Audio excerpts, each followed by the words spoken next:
Bonjour à tous, j'espère que vous allez toujours bien. Quatrième vidéo sur le climat, on s'intéresse aujourd'hui aux variations climatiques anciennes. Vous êtes prêts? C'est parti!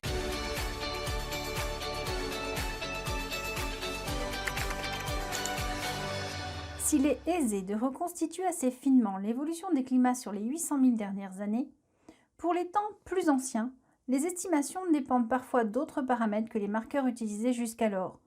Encore faut-il en trouver les traces. L'étude du delta O18 des sédiments a permis de retracer l'évolution des variations de température durant tout le Phanérozoïque. On remarque des variations régulières et importantes du delta O18, traduisant des variations climatiques importantes. Un delta O18 qui diminue traduit une température qui augmente. Un delta O18 qui augmente traduit une température qui diminue. On se demande quels pourraient être les mécanismes responsables de telles variations. On sait que la température atmosphérique dépend de la concentration en gaz à effet de serre, comme le CO2. En utilisant le principe de l'actualisme, on peut donc supposer que si les températures diminuent, c'est que le taux de CO2 diminue, et vice-versa. Si les températures augmentent, c'est que le taux de CO2 augmente. Que sait-on sur l'origine de ce CO2?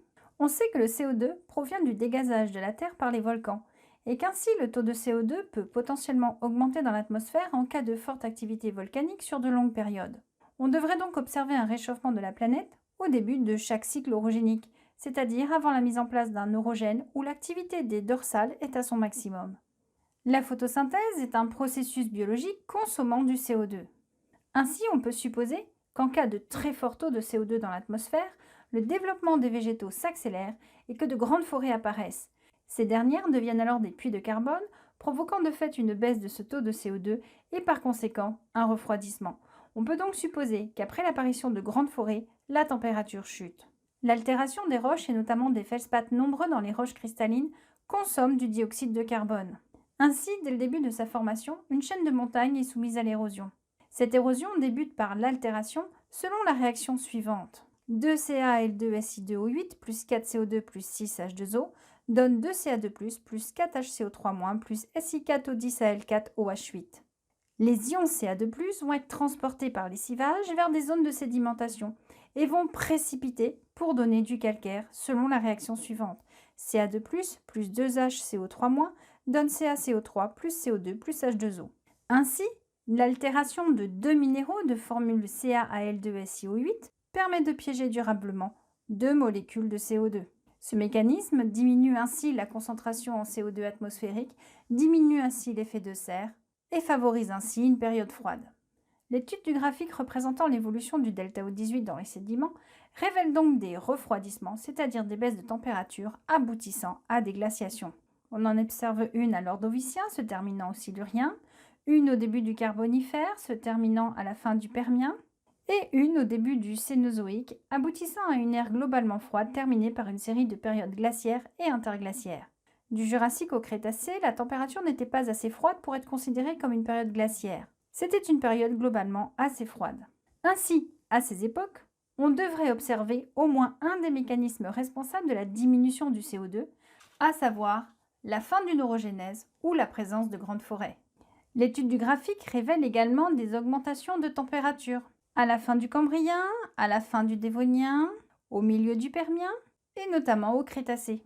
Ainsi, à ces époques, on devrait observer une fragmentation continentale, c'est-à-dire un début de cycle orogénique. Pour vérifier cette hypothèse, replaçons sur l'axe des temps les grandes orogénèses étudiées précédemment. Ainsi, j'ai placé l'orogénèse calédonienne, l'orogénèse hercynienne, l'orogénèse alléghanienne qui est responsable des Appalaches et l'orogénèse alpine.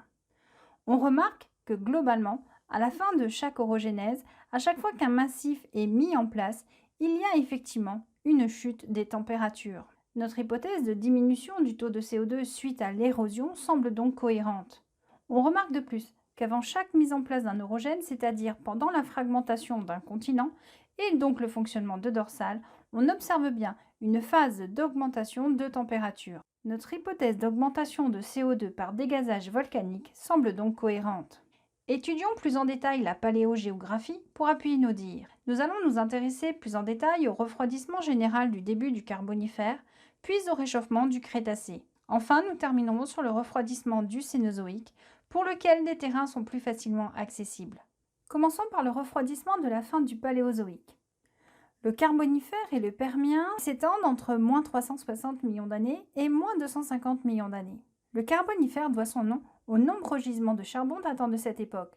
Sur le territoire français, on trouve de nombreux gisements, par exemple à Mont-Solémine en Saône-et-Loire. Dans ces gisements, on trouve de très nombreux fossiles de fougères arborescentes et de nombreux fossiles d'arthropodes géants.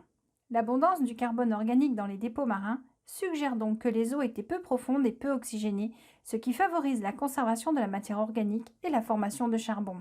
Les larges dépôts de charbon sont dus à deux facteurs. Tout d'abord, l'apparition d'arbres à écorce et en particulier ceux à écorce ligneuse. Ensuite, un niveau de mer peu élevé comparé à celui du Dévonien qui a permis l'extension de vastes marécages et surtout de forêts en Amérique du Nord et en Eurasie. Le taux de CO2 de l'atmosphère au début du Carbonifère était 30 fois supérieur à celui du 19e siècle. Il a certainement favorisé la croissance de la végétation. Ce taux élevé provenait du fort dégazage des volcans des dorsales à l'origine du déplacement des continents dans le processus de formation de la Pangée. La forte consommation de CO2 par photosynthèse a pu conduire à un surplus d'oxygène dans l'air allant jusqu'à 15 à 25%. Ces taux élevés d'oxygène sont une des causes avancées au gigantisme de certains insectes et amphibiens dont la taille est inversement corrélée à leur capacité à absorber de l'oxygène. Ainsi, selon le principe de l'actualisme, on peut donc en déduire que Mont-Solémine, à l'époque du Carbonifère, se trouvait en milieu tropical et présentait de grandes forêts chaudes et humides sur des terrains marécageux. Les scientifiques ont émis l'hypothèse que l'enfouissement et la non-dégradation de grandes quantités de bois étaient dus au fait que les bactéries et les animaux n'étaient pas encore assez évolués pour être capables de digérer et de décomposer les nouveaux arbres ligneux. La lignine est en effet difficile à décomposer. On estime que les écorces devaient comporter entre 38 et 58% de lignine. Or, la lignine n'est pas soluble, elle peut rester dans le sol pendant des centaines d'années et inhiber la décomposition d'autres substances végétales. L'étude des orogénèses a permis de reconstituer la Pangée. Et il y a environ 350 millions d'années, au début du Carbonifère, le centre de l'Europe se trouvait sous l'équateur. L'étude des orogénèses confirme l'hypothèse liée aux fossiles concernant la position tropicale de Mont-Solémine. On peut se demander quel était alors le climat sur le reste du supercontinent. Il est difficile de reconstituer l'évolution du climat au cours d'une période aussi ancienne que le Paléozoïque. Toutefois, les dépôts sédimentaires permettent d'apporter quelques éléments de réponse. On observe de nombreuses thylites au sud de l'Amérique du Sud, au sud de l'Afrique et au sud de l'Australie. Une thylite, appelée aussi thyle, est une roche sédimentaire formée par compaction d'un dépôt fluvio-glaciaire ancien ou d'un dépôt morainique, c'est-à-dire l'accumulation de débris de roches qui sont entraînés puis abandonnés par les glaciers. Ces roches sédimentaires issues de l'érosion par les glaciers traduisent donc des climats secs et froids, signalant une glaciation. Ainsi, toute la partie sud de la Pangée était recouverte de glaciers. En appliquant le principe de l'actualisme, on peut donc dire qu'au Carbonifère, le climat était globalement glaciaire. Et oui, quand on vous dit climat glaciaire, on ne vous dit pas que toute la Terre est couverte de glace. L'équateur reste quand même la zone la plus chaude de la planète et à cet endroit-là, il n'y a jamais eu de glacier. On estime donc qu'à la fin du Carbonifère, la température terrestre moyenne était de 5 degrés contre 15 aujourd'hui. On peut se demander quelles étaient les causes de ce refroidissement. La présence actuelle des nombreux gisements houillers datant du Carbonifère nous indique donc qu'à cette époque, de nombreuses forêts étaient présentes. Elles représentaient donc par leur activité photosynthétique fixatrice de CO2 un puits de carbone important, ce qui a contribué à la baisse de la teneur en gaz dans l'atmosphère. L'effet de serre s'en est retrouvé diminué, expliquant ainsi la baisse des températures. N'oublions pas qu'à cette époque, de nombreux orogènes sont présents, dont notamment la chaîne hercynienne, et ceux-ci ont donc subi un début d'érosion. Le CO2 a été piégé par les processus d'altération. Tout concorde avec une baisse du taux de CO2, tout concorde avec une glaciation. Ce refroidissement a eu un fort impact sur la faune et la flore, et on a observé une extinction de masse il y a environ 305 millions d'années. Cette extinction a concerné principalement les plantes, elle est appelée l'effondrement de la forêt pluviale du Carbonifère. Les vastes forêts humides se sont donc effondrées soudainement, alors que le climat était chaud et humide. Les forêts ont vu leur espace se rétrécir et leur flore a perdu une grande part de sa diversité. Voilà pourquoi on n'observe pas de charbon dans les strates de roches supérieures.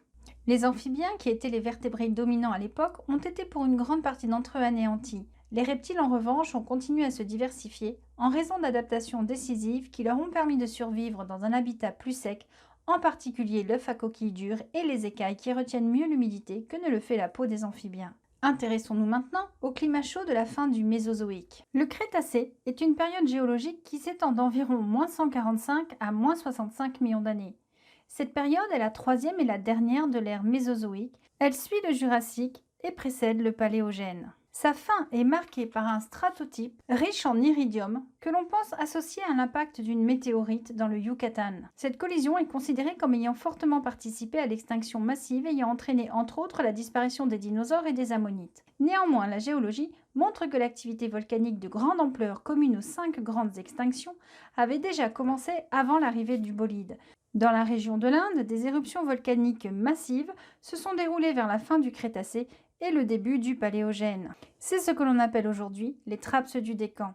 Cette intense activité dégage du CO2 qui est à corréler avec la forte teneur de ce gaz dans l'atmosphère pendant cette période. D'autres indices géologiques attestent d'un climat chaud. Sur différents points du globe, on observe des roches traduisant un paléoclimat chaud et tropical. On observe par exemple des évaporites. Ce sont des formations salifères, c'est généralement dans des lagunes peu ou pas reliées à la mer ou dans des lacs salés qu'à la suite d'évaporation intense a lieu la précipitation de ces sels. Les évaporites se forment donc dans un climat aride. Le Crétacé présente également de nombreux gisements de charbon. Ils se forment à partir de matières végétales issues de forêts marécageuses, c'est-à-dire sous des climats tropicaux. Les végétaux, après leur mort, se retrouvent emprisonnés sous des couches de sédiments dans des conditions privées de dioxygène. On trouve également de nombreux points du globe de la bauxite, dont notamment dans le sud de la France. Cette roche sédimentaire est riche en oxyde de fer. Les mécanismes conduisant à la formation de bauxite sous climat tropical humide sont bien connus. Les précipitations importantes et la température favorisent le lessivage des sols et la libération d'oxyde et d'hydroxyde de fer et d'aluminium sous un couvert végétal bien développé. On trouve également de nombreux calcaires polypiers. Ce sont des calcaires constitués en majeure partie par des coraux. Les coraux sont des structures édifiées par des organismes appelés polypes, capables de sécréter un squelette calcaire bien conservé dans les sédiments. Ces organismes constructeurs de récifs coralliens vivent dans les mers chaudes. Toutes ces roches se forment actuellement sous un climat tempéré à chaud. Ce qui est remarquable, c'est qu'on en retrouve sur la quasi-totalité du globe, même sur les parties continentales situées à l'époque au-delà des tropiques. On peut donc bien affirmer que le climat global était chaud. De plus, le delta O18 des sédiments indique qu'au milieu du Crétacé, l'eau était environ à 29-30 degrés et à la fin du Crétacé, l'eau tropicale était environ à 17 degrés. Le climat global était donc chaud, avec des régions polaires dépourvues de glace permanente. Durant le Crétacé, le supercontinent Pangée finit de se scinder pour former les continents actuels, bien que leur position soit encore différente de celles qu'elles sont aujourd'hui. L'océan Atlantique s'élargit alors que l'Amérique du Nord se dirige vers l'ouest. Dans le même temps, le Gondwana, qui s'était au Trias détaché de la Pangée, se fracture et libère l'Antarctique, l'Amérique du Sud, l'Australie, qui s'éloignent de l'Afrique. L'océan Indien et l'océan Atlantique Sud s'agrandissent durant cette période. Cette fragmentation s'effectue grâce à des dorsales particulièrement actives. L'augmentation de volume de ces dernières provoque une élévation du niveau de la mer dans le monde entier.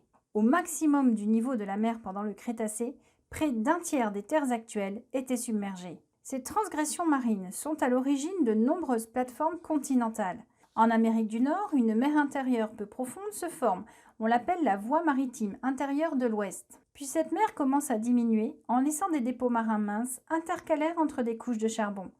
Les dorsales étaient donc très actives. On peut d'ailleurs se rendre compte de la production importante de lithosphère océanique à l'époque en étudiant la carte de l'âge des fonds marins. Les fonds océaniques produits depuis le Crétacé, c'est-à-dire depuis 65 millions d'années, sont représentés en rouge et en jaune sur la carte. Si on compare les distances correspondant à la lithosphère du Crétacé à celles correspondant au Cénozoïque au niveau de la dorsale atlantique, on voit très nettement qu'au Crétacé, il y a eu beaucoup plus de lithosphère océanique produite que depuis le début du Cénozoïque. La dorsale médio-atlantique était donc bien plus active et surtout plus rapide au Crétacé que maintenant. Le dégagement de CO2 par les dorsales lors de l'éclatement de la Pangée a augmenté le taux de CO2 dans l'atmosphère et modifié le climat. Les dinosaures existant déjà depuis le Trias en ont largement profité pour se diversifier et ont pu coloniser toutes les terres encore reliées. Avec l'éloignement des continents, les groupes se diversifient. C'est au Crétacé que l'on voit apparaître en Amérique du Nord le fameux Tyrannosaurus rex, emblème d'un certain film au nom problématique d'un point de vue paléontologique. Ceci dit, Crétacé Park, ce n'est pas très vendeur. Allez, revenons à notre leçon.